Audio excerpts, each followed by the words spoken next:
Hola, bienvenidos a una nueva edición de Wealth Management Talks, el espacio de conversación de Credicorp Capital, donde exploramos temas de tendencia, desafío y coyuntura relevantes para el mundo de Wealth Management, especialmente en Latinoamérica.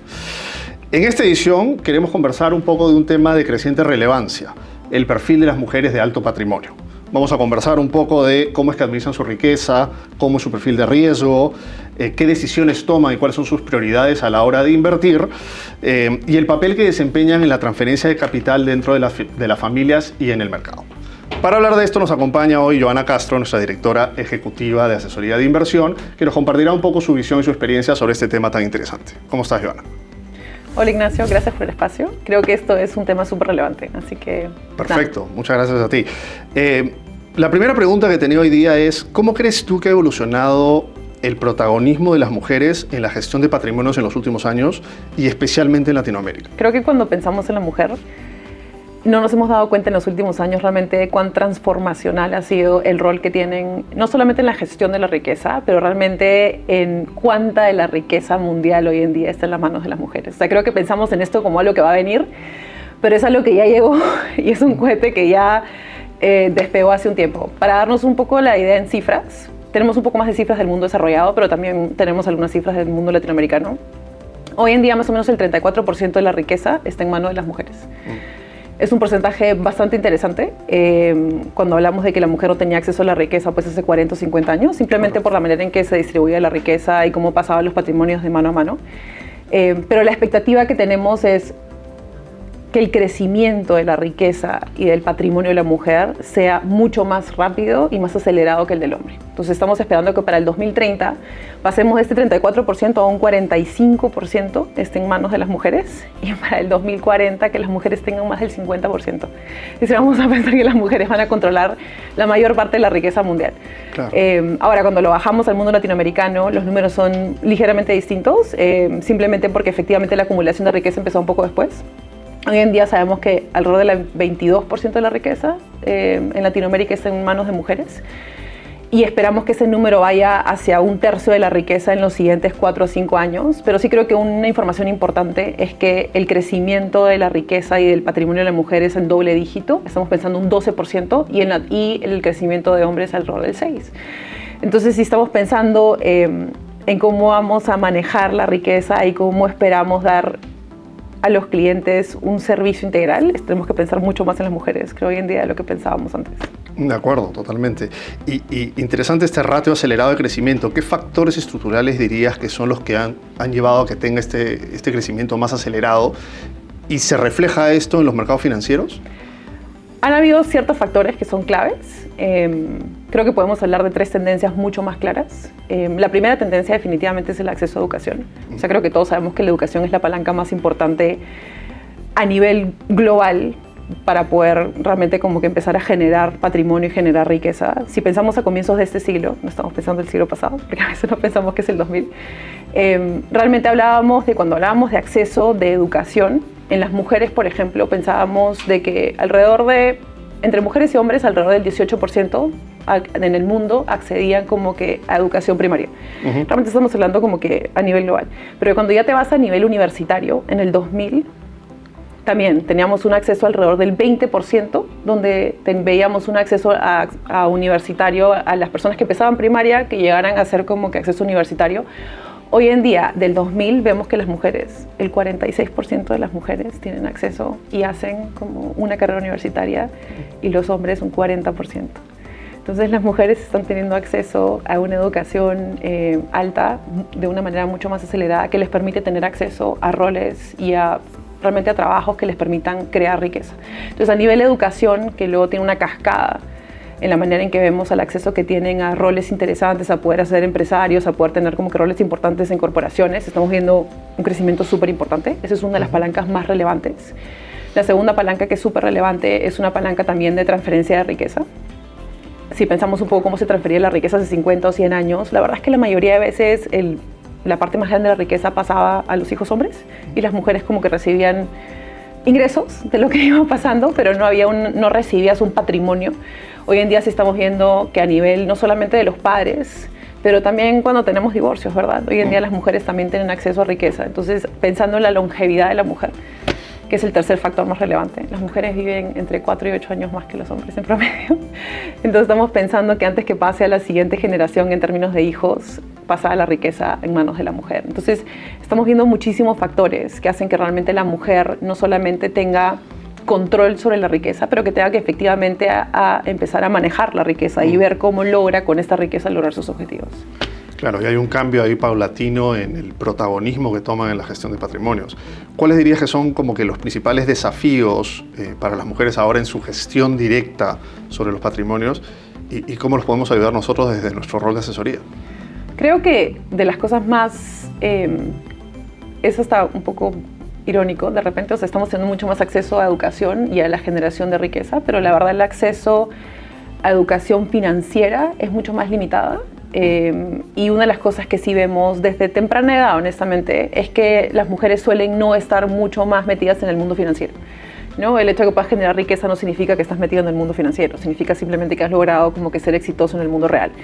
Y una de las cosas que vemos es cuando hay encuestas a nivel global y muchas encuestas que también se han hecho considerando Latinoamérica, es la confianza que tiene el inversionista mujer, uno, en que la asesoría que le están dando es la correcta para ella, es un porcentaje súper bajo. Estamos hablando que el 8% de las mujeres piensan de que la asesoría va acorde a las necesidades que tiene. Es un número súper bajo. Ahora, el del hombre tampoco es muy alto, va por los 20, ¿no? Entonces creo que en general todos sentimos que de repente la asesoría puede ser un poco más customizada.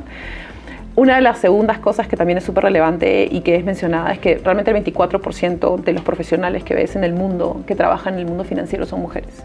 Entonces también hay una sensación de que no hay una sensibilidad de cuáles son mis necesidades, ¿no? Porque efectivamente a veces dices, mientras más personas y veas un poquito más de equidad en la mesa, puedes tener un poco más de empatía y conocimiento de las necesidades que tienen todos los players. Correcto, correcto. Y tú dirías que dentro de este mundo el perfil de riesgo de las mujeres es distinto, suelen ser más conservadoras, toman riesgo de manera distinta que los hombres. ¿Cómo ves el tema del perfil de riesgo de las mujeres al momento de tomar decisiones de inversión? Yeah. O sea, ahí sí hay un montón de estudios. Y sí, la mujer es ligeramente más conservadora que el hombre. Pero es ligeramente más conservadora, ¿no? Y creo que a veces pensamos de que es mucho más. Pero uno de los factores que también refleja, que no estamos muy seguros de cómo se tiran realmente hacia ser más conservadoras, viene realmente algo inherente, es que hay una sensación que efectivamente no tienen tanto conocimiento para invertir y por ende suelen irse a inversiones más básicas, ¿no? Entonces no es tanto efectivamente que yo pueda decir que soy más conservadora, es que prefiero invertir en algo que yo entiendo. Y una vez más, la educación financiera es algo en que nosotros como industria tenemos que trabajar muchísimo más, encontrar de repente mejores formas de comunicar las razones por las cuales los productos son importantes para poder lograr ciertos objetivos. Pero una de las cosas que sí vale mencionar, y creo que a veces nos olvidamos, es que la inversionista mujer es una muy buena inversionista. O sea, una mujer que invierte es una inversionista que tiene mucho más estómago, porque realmente una vez que compra la estrategia, una vez que está súper involucrada en las razones y en los propósitos que tienen sus inversiones, se queda invertida en las buenas y en las malas, ¿no? Y no solo eso, sino que suelen ser mejores inversionistas. Hemos visto que suelen tener mejores retornos. Y suelen tener mejores retornos porque suelen no mover tanto su portafolio, ¿verdad? Es como que esta conciencia de que, ok, entendí las razones por las que tengo que hacer esto, entonces vamos, ¿me entiendes? Y confío en que esto es lo correcto. Sí, súper interesante. ¿Y cómo crees que están evolucionando sus prioridades a la hora de tomar decisiones de inversión? Es decir, ¿cómo balancean el tema de protección de capital, generación de ingreso, temas de sostenibilidad? ¿Qué factores entran ahí?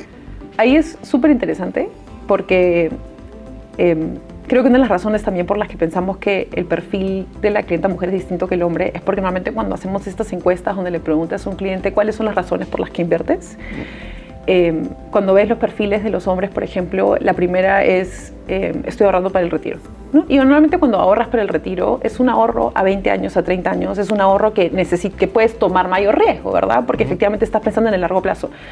Cuando piensas un poco en por qué ahorra la clienta mujer o por qué invierte, las razones que te da son distintas. Te dice, por ejemplo, uno es para el cuidado de la familia, o sea, para poder tener realmente cubrir los costos, por ejemplo, de la salud de los padres, tener que pagar de repente efectivamente enfermeras, diferentes gastos de la familia, el colegio. Luego cuando te hablan de cuál es esa segunda razón para invertir, agarran y te dicen, bueno, quiero tener un fondo de emergencia. O sea, el fondo de emergencia es el segundo como que razón y propósito para tener ahorro. Y claro, cuando tú ves estas dos inversiones primeras, están mucho más ligadas a algo más conservador, el fondo de emergencia, porque lo puedes necesitar en cualquier momento. Y luego cuando tienes que encargarte de la familia, es una inversión mucho más de ingreso corriente, que también es un ingreso actual más bajo que el futuro. Entonces, al final, al mencionarte un poco estos propósitos que son bien relevantes, realmente sale como tercero o cuarto el retiro, pero no es que deje de ser relevante, es solamente que hay otras cosas que ponen en la mesa primero y a veces eso lleva a que los portafolios sean un poco más conservadores. Claro. Y hablaste un poco de la importancia del acceso a la educación, ¿no? ¿Cómo ves tú que está influyendo o cómo crees que va a influir hacia adelante el tema del acceso a la educación financiera en la capacidad de las mujeres para tomar decisiones de inversión informadas?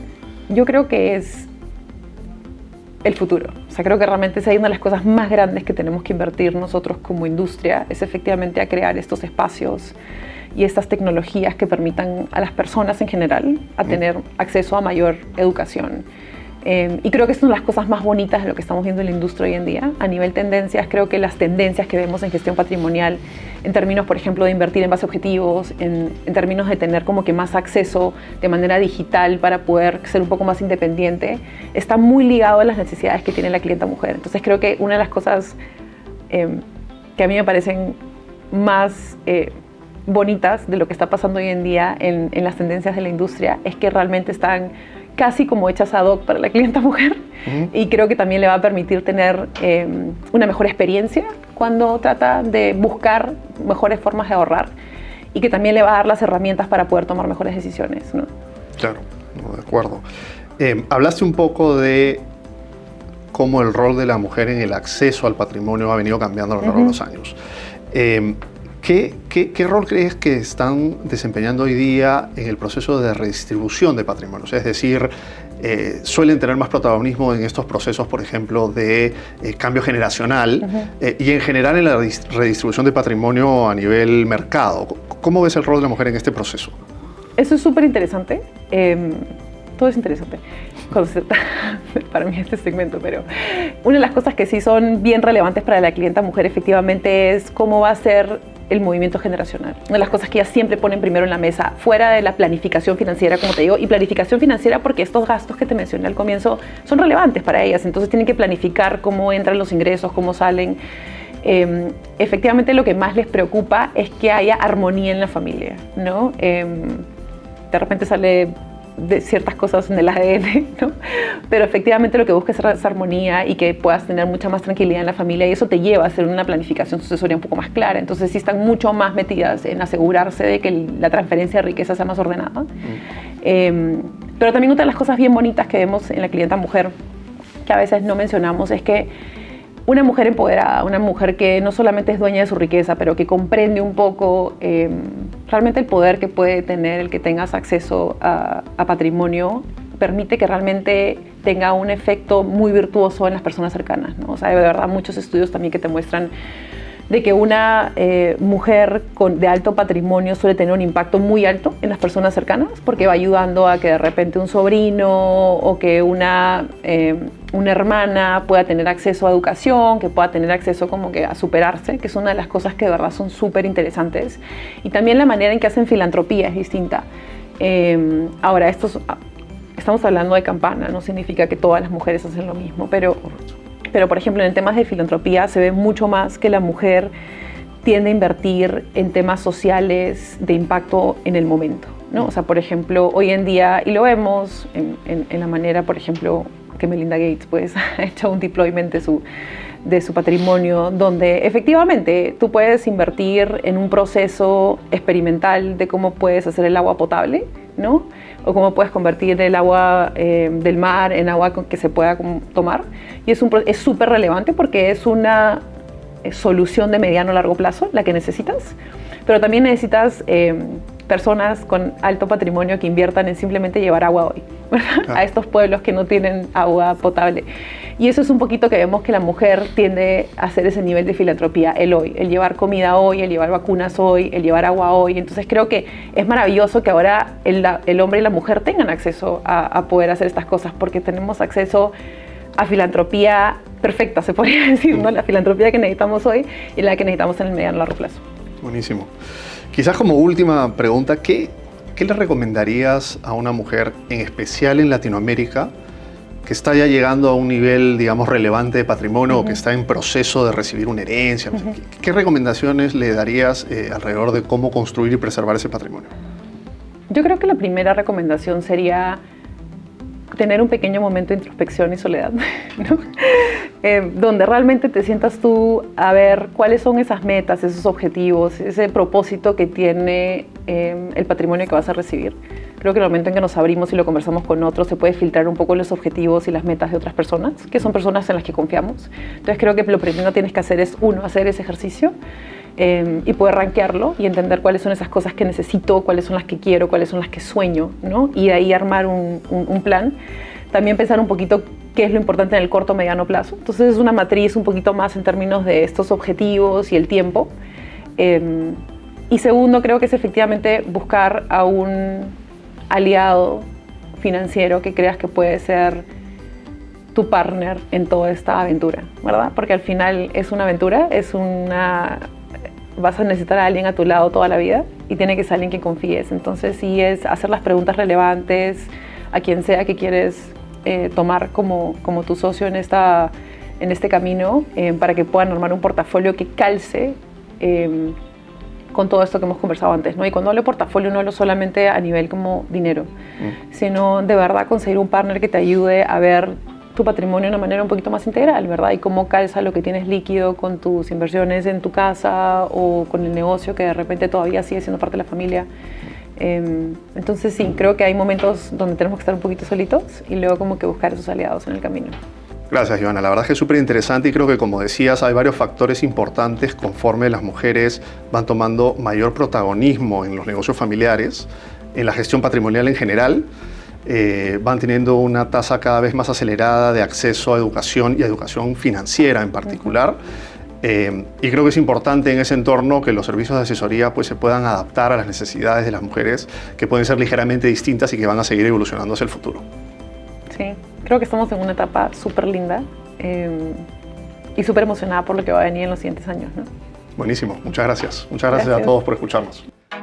Gracias por acompañarnos durante todo este episodio de Wealth Management Talks. Esperamos que el contenido haya sido útil y enriquecedor y los invitamos a suscribirse al programa para seguir explorando nuevas perspectivas, ideas y oportunidades junto a nosotros. Nos vemos en el próximo episodio.